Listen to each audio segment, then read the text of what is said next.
हुआ, जिसका फायदा आमजन को मिला है।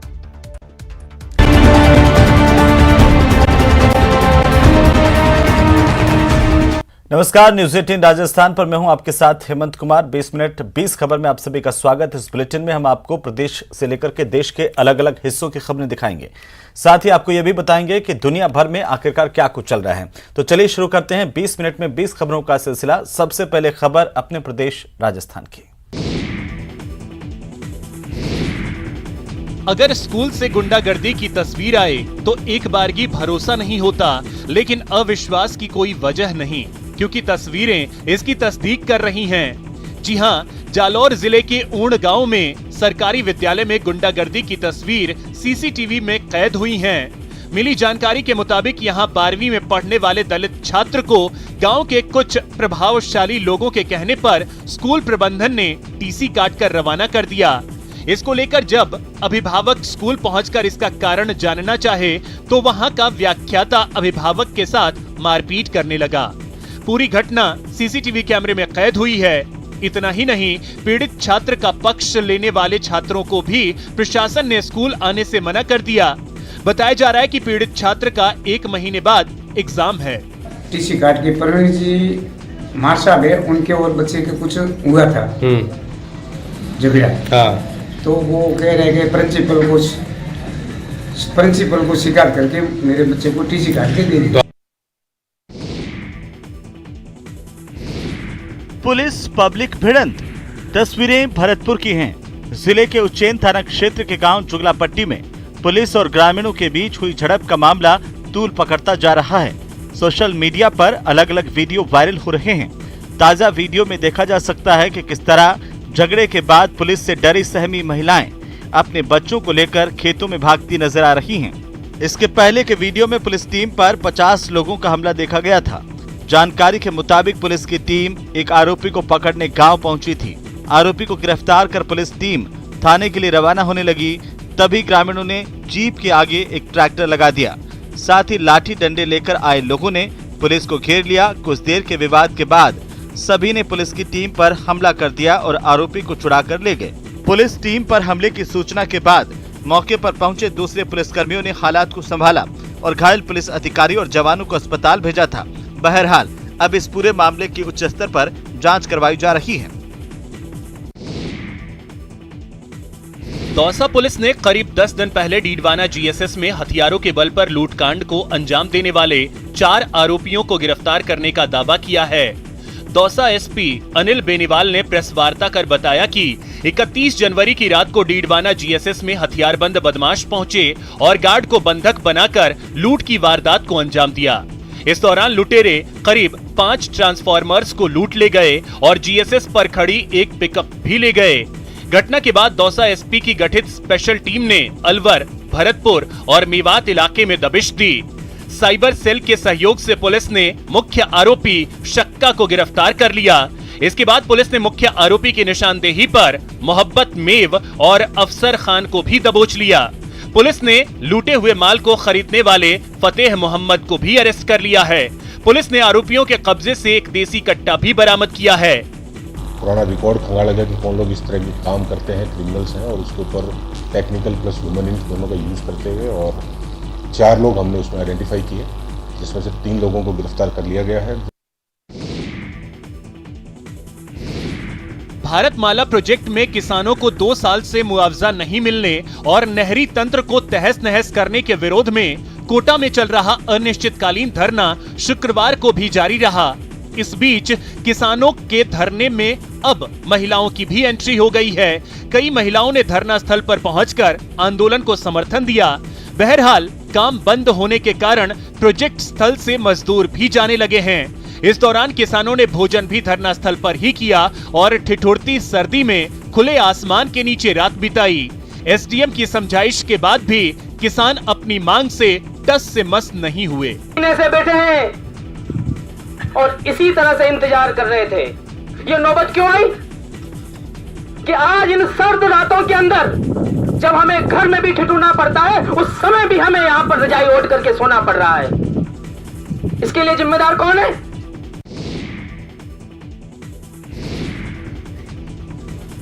अमानक दवाओं की तुरंत बिक्री रोकने के लिए ड्रग डिपार्टमेंट नई पहल करने जा रहा है।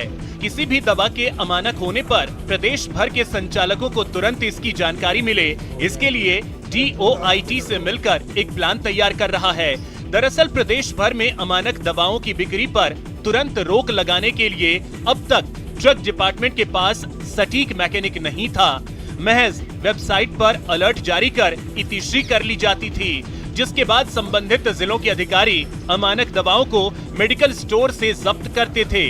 लेकिन इस प्रक्रिया में समय लगता था, जिसके कारण कई बार अमानक दवाएं मरीजों तक पहुंच जाती थीं। लेकिन अब ड्रग डिपार्टमेंट ने नई पहल की है, जिसके तहत दवा के अमानक घोषित होने के साथ ही सभी मेडिकल स्टोर संचालकों के पास अलर्ट मैसेज चला जाएगा।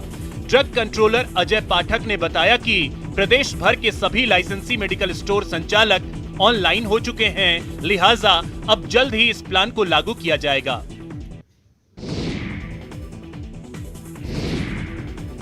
सीकर के पीपराली रोड इलाके में देसी दूल्हे और विदेशी दुल्हन की शादी चर्चा का विषय बनी हुई है।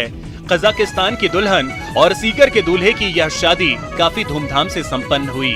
यह शादी कई मायनों में अनोखी मानी जा रही है, क्योंकि इस शादी में लड़की की साइड से कोई नहीं आ सका। दरअसल शादी में दुल्हन कजाकिस्तान की युवती है, जबकि दूल्हा सीकर शहर के शिवसिंहपुरा इलाके का रहने वाला है। शादी हिंदू रीति रिवाज से संपन्न हुई, जिसमें वीजा न मिलने के कारण दुल्हन तानिया के परिवार का एक भी सदस्य नहीं आ सका। ऐसे में दूल्हे पंकज सैनी के भाई के ससुर ने ही कन्यादान किया, साथ ही शादी का पूरा खर्च भी उठाया। आपको बता दें कि सीकर के शिवसिंहपुरा इलाके के रहने वाले पंकज आयरलैंड में एक रिटेल कंपनी में मार्केटिंग मैनेजर की नौकरी कर रहा है। ऐसे में जनवरी 2019 में वह कंपनी के काम के सिलसिले में टर्की गया हुआ था। इसी दौरान कजाकिस्तान की रहने वाली तानिया भी अपनी डॉक्टरी की पढ़ाई पूरी करने के बाद टर्की घूमने आई, जहां दोनों ने एक दूसरे को पहली बार देखा।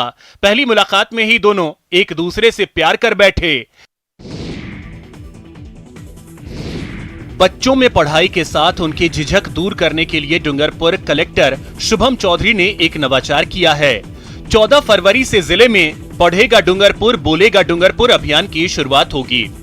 अभियान में स्कूलों में बच्चों की प्रतिभा को निखारने के लिए कई तरह के एजुकेशन प्रोग्राम्स होंगे। दरअसल आदिवासी क्षेत्र के स्कूलों में शिक्षा का स्तर अच्छा है, लेकिन कई स्कूलों में बच्चों में अजीब झिझक है। बच्चे स्कूल में बोल नहीं पाते हैं या फिर सवाल जवाब नहीं कर पाते।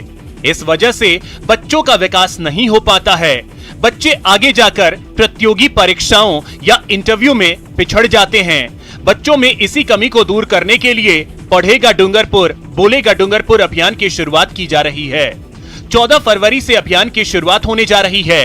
पहले चरण में कक्षा 6 से 8वीं तक के बच्चों को अभियान से जोड़ा जाएगा। जो थीम है वो है पढ़ेगा डूंगरपुर बोलेगा डूंगरपुर। इसमें 2 कंपोनेंट्स हैं। एक तो स्कूल लाइब्रेरीज में बच्चों के लिए एज अप्रोप्रिएट बुक्स का परचेज, जहां पर वो अवेलेबल नहीं है, और इन बच्चों को ये बुक्स इशू कराना। अब परमाणु नगरी पोखरण के सबसे बड़े उप जिला अस्पताल में प्री मैच्योर बच्चों का इलाज होगा। दरअसल उप जिला अस्पताल में प्री मैच्योर बच्चों के जन्म लेने के बाद होने वाली परेशानियों से बचाव के लिए बबल CPAP और LED फोटोथेरेपी मशीन स्थापित की गई हैं। उप जिला अस्पताल में दोनों मशीनें लगने से नवजातों को कई गंभीर बीमारियों में बचाया जा सकता है। चिकित्सा प्रभारी अधिकारी डॉक्टर अनिल गुप्ता ने बताया कि लगभग 5,50,000 की लागत से उप जिला अस्पताल में मशीनें लगाई गई हैं। अस्पताल के शिशु रोग विशेषज्ञ डॉक्टर ओम प्रकाश माथवा ने बताया कि समय से पहले जन्म लेने वाले बच्चों के इलाज में बबल CPAP और LED फोटोथेरेपी मशीन कारगर साबित होगी। दरअसल जन्म के समय जिन नवजातों को पीलिया और निमोनिया हो जाता है, उन बच्चों का इस मशीन पर इलाज किया जाएगा। इसके अलावा कई बार जन्म के दौरान जिन बच्चों के फेफड़ों में गंदा पानी चला जाता है, उस पानी को भी इन मशीनों से बाहर निकाला जाएगा।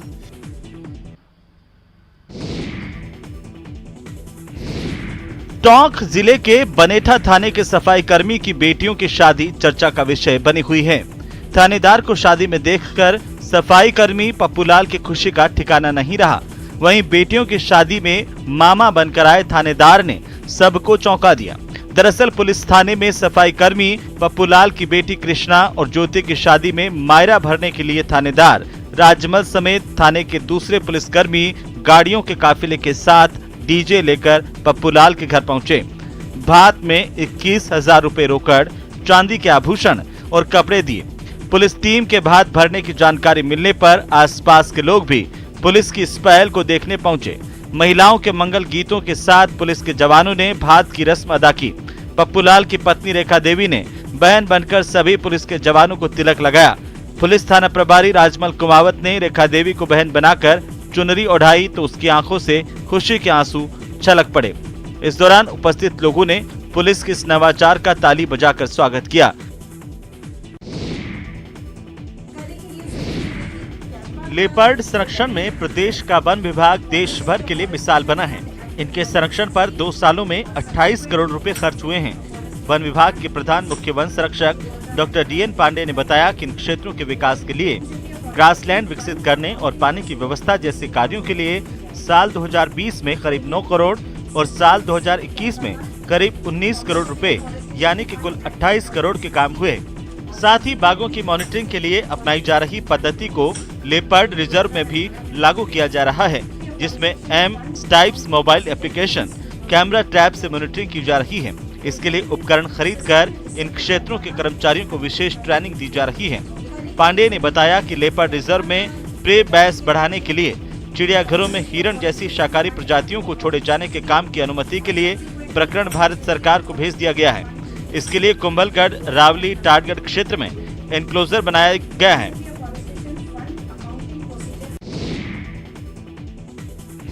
कोटा के मेडिकल कॉलेज में एक महिला के दिमाग का जटिल ऑपरेशन कर उसकी जान बचाई गई। सुल्तानपुर की रहने वाली 40 साल की महिला विमला को पिछले 8 महीने से सिर में दर्द, दाएं कान से सुनाई नहीं देने की समस्या थी। 2 महीने से चलने में संतुलन नहीं होने से परेशान होकर मेडिकल कॉलेज में डॉक्टर SN गौतम के पास रेफर होकर के पहुंची थी। मरीज की MRI जांच कराने पर महिला के दिमाग के पीछे के हिस्से में दाईं तरफ गांठ पाई गई, जो दिमाग के महत्वपूर्ण हिस्से ब्रेन स्टेम पर दबाव बनाए हुए थी। दिमाग से निकलने वाली महत्वपूर्ण क्रैनियल नर्व पर दबाव बनाकर निगलने की क्षमता को ये गांठ प्रभावित कर रही थी। साथ ही दिमाग के पानी के प्रवाह को रोककर हाइड्रोसेफेलस बनाकर आंखों की रोशनी को भी प्रभावित कर रही थी। महिला के परिजनों की सहमति के बाद MBS अस्पताल में 2 बार ऑपरेशन किया गया। महिला अभी ठीक है, उसको खाने पीने और चलने फिरने में परेशानी नहीं है। इसके परिजन की जो सहमति लेकर के हमने उसका ऑपरेशन किया। ऑपरेशन 2 स्टेज में किया। पहले हमने दूरबीन की सहायता से एंडोस्कोपिक 3rd वेंट्रिकुलोस्टोमी करके उसका हाइड्रोसेफेलस का जो प्रेशर था उसको कम किया। और चलिए अब देख लेते हैं कुछ और राज्यों की खबरें। सड़क और परिवहन मंत्रालय ने हिमाचल प्रदेश के सिरमौर जिले के नाहन में वाहनों को दुर्घटनाग्रस्त होने से रोकने के लिए एक पायलट प्रोजेक्ट को मंजूरी दी है। इसके तहत सिरमौर जिले के 500 मीटर एरिया में रोलर क्रैशर बैरियर लगाने का काम शुरू कर दिया गया है। अधिशासी अभियंता राष्ट्रीय राजमार्ग अनिल शर्मा ने बताया कि सरकारी एजेंसी की ओर से देश का पहला रोलर क्रैश बैरियर का ट्रायल नाहन में किया जा रहा है। अधिशासी अभियंता अनिल शर्मा ने बताया कि इसकी खासियत यह है कि सड़क किनारे लगे रोलर क्रैशर बैरियर में टकराने से गाड़ी को नुकसान नहीं होगा और रफ्तार कम होने के साथ ही गाड़ी गिरने की बजाय फिर रोड पर आ जाएगी, जिससे दुर्घटना होने की संभावना बिल्कुल कम हो जाएगी। सड़क पर होने वाली अधिकांश दुर्घटनाएं उन वाहनों से होती हैं जो बहुत तेजी से नीचे उतरते हैं और इस दौरान उनके ब्रेक फेल हो जाते हैं। रोलर क्रैश बैरियर एक ऐसी प्रणाली है जिससे जानलेवा सड़क दुर्घटनाओं को रोकने के लिए डिजाइन किया गया है।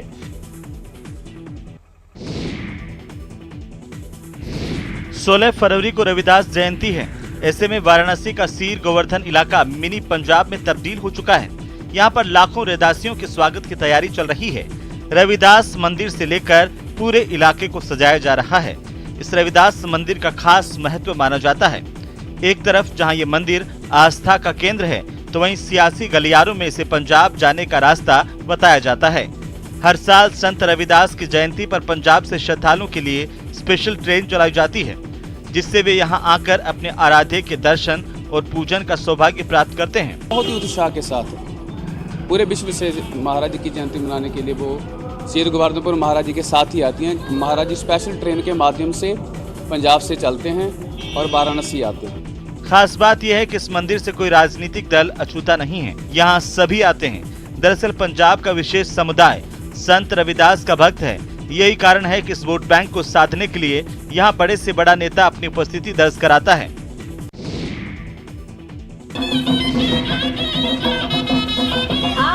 भाषा एवं संस्कृति विभाग ने मंडी के शंकर गार्डन में जिला स्तरीय लोक नृत्य प्रतियोगिता का आयोजन किया, जिसमें मंडी जिला के प्रमुख 8 लोक नृत्य दलों ने अपनी सांस्कृतिक प्रस्तुतियां दी। एसपी मंडी शालिनी अग्निहोत्री इस अवसर पर बतौर मुख्य अतिथि मौजूद रहीं। कार्यक्रम के समापन पर एसपी मंडी शालिनी ने विजेता प्रतिभागियों को सम्मानित किया। एसपी ने प्रतियोगिता में आए प्रतिभागियों को बधाई दी। उन्होंने कहा कि हम सभी को अपनी प्राचीन संस्कृति को संजोए रखने का प्रयास करना चाहिए ताकि युवा पीढ़ी इससे रूबरू हो सके। जो हमारी कल्चरल चीज़ें, जो हेरिटेज है और जो हमारी संस्कृति है, उसको यहाँ पे दर्शाया भी है और मुझे पूरी उम्मीद है कि जो यंग जनरेशन है वो भी इसमें मोटिवेट होकर, इंस्पायर होकर इसमें इंटरेस्ट दिखाएगी और इसको कैरी फॉरवर्ड करेगी। जिला भाषा अधिकारी प्रोमिला गुलेरिया ने कहा कि इस प्रतियोगिता में अव्वल रहने वाली टीमें राज्य स्तरीय प्रतियोगिता में भाग लेंगी। उन्होंने कहा कि इस प्रतियोगिता का मुख्य उद्देश्य प्रदेशवासियों को अपनी लोक संस्कृति के साथ जोड़ना है।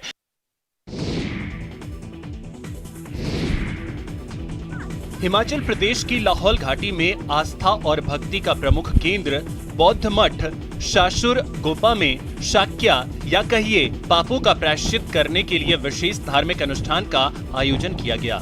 इसमें भारी संख्या में महिला और पुरुष शामिल हुए। इन सभी ने बौद्ध मंत्रोच्चारण के बीच बौद्ध धर्म के विधि विधान के अनुसार अपने आराध्य देवता देवाज्ञाचो से जाने अनजाने में हुए पापों से मुक्ति के लिए प्रार्थना करते हुए प्रायश्चित किए। साथ ही विश्व में सुख शांति और नकारात्मक विचारों से मुक्ति पाने के लिए भी प्रार्थना की। बता दें कि बर्फबारी और कड़ाके की ठंड के बीच जिला मुख्यालय केलांग से करीब 7 किलोमीटर दूर बसा शाशुर गोपा पहुंचना आम आदमी के वश में नहीं है, लेकिन आस्था और भक्ति में डूबे श्रद्धालु साल में एक बार होने वाले इस विशेष अनुष्ठान में शामिल होने के लिए पहुंच ही जाते हैं।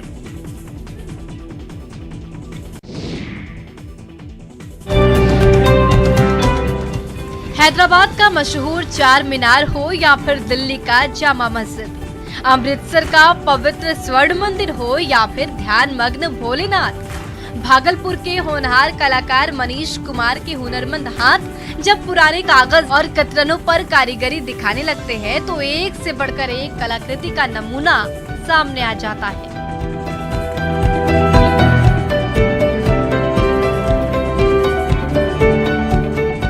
आज मनीष कुमार के हाथों से बनी इन कलाकृतियों की डिमांड देश के कोने कोने में ही नहीं बल्कि 7 समंदर पार अमेरिका में भी है। सच ही कहा गया है, जहाँ चाह वहाँ राह। किस्मत ने कांटों का अंबार बिछा दिया, लेकिन होनहार मनीष कुमार उन कांटों के बीच से अपना रास्ता तलाशते रहे और अपनी मंजिल की ओर बढ़ते चले गए।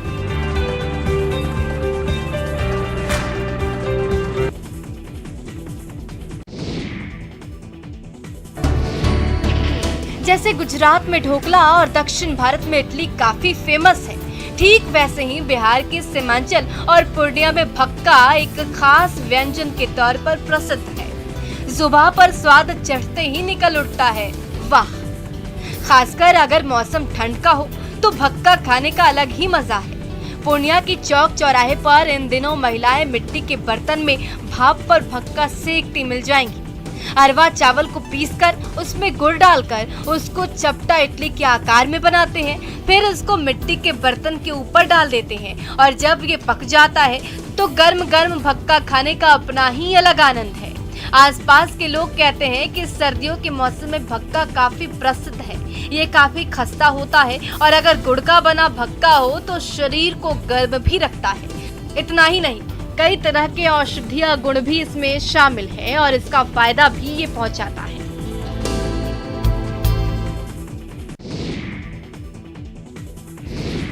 मध्य प्रदेश के बड़वानी जिले में पहाड़ी क्षेत्र में पौधे लगाने के लिए खोदी गई जगह से निकली चीज हैरान करने वाली निकली। जी हाँ, जब उस चीज को जांच के लिए भेजा गया तो सामने आया कि ये तो डायनासोर के अंडे का जीवाश्म है जो 5 से 6 करोड़ साल पुराना है। मिली जानकारी के मुताबिक बड़वानी जिले के सिंधवा वन मंडल अंतर्गत वरला रेंज में डायनासोर के अंडे मिलने की पुष्टि हुई है। दरअसल ये कहानी 2 साल पहले की है। एक पहाड़ी क्षेत्र में पौधारोपण के दौरान जमीन खोदी गई थी और उसमें से मटेरियल निकालकर वहीं रख दिया गया था। उस दौरान वन रक्षक बद्रीलाल तरौल की पोस्टिंग क्षेत्र में हुई थी। उनका दावा है कि जब उन्होंने ये मटेरियल देखा तो देखते ही उन्हें एहसास हो गया था कि ये डायनासोर के जीवाश्म हो सकते हैं।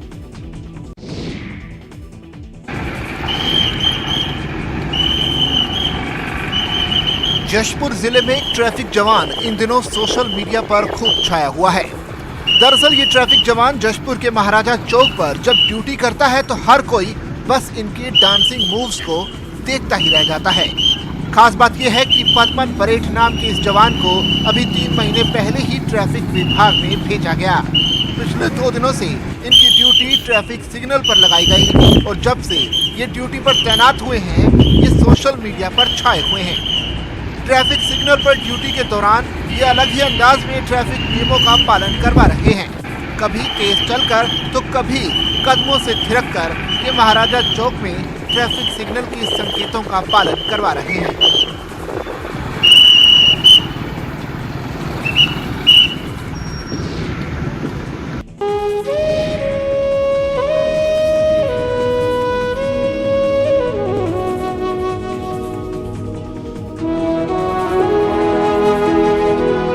आवाज की धनी लता मंगेशकर के निधन से पूरा भारत स्तब्ध है।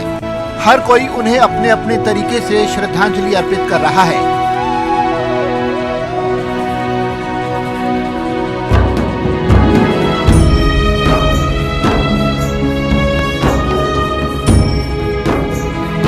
आगरमालवा जिले के सरकारी स्कूल में तैनात एक शिक्षक दशरथ मसानिया ने लता जी को श्रद्धांजलि देने के लिए लता चालीसा ही लिख दी।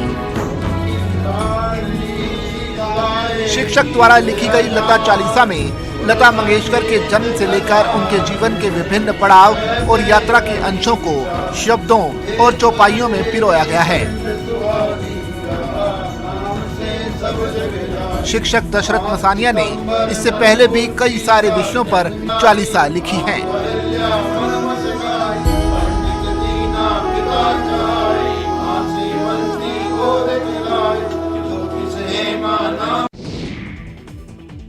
तो चलिए इसी के साथ ही इस बुलेटिन में फिलहाल इतना ही। नमस्कार।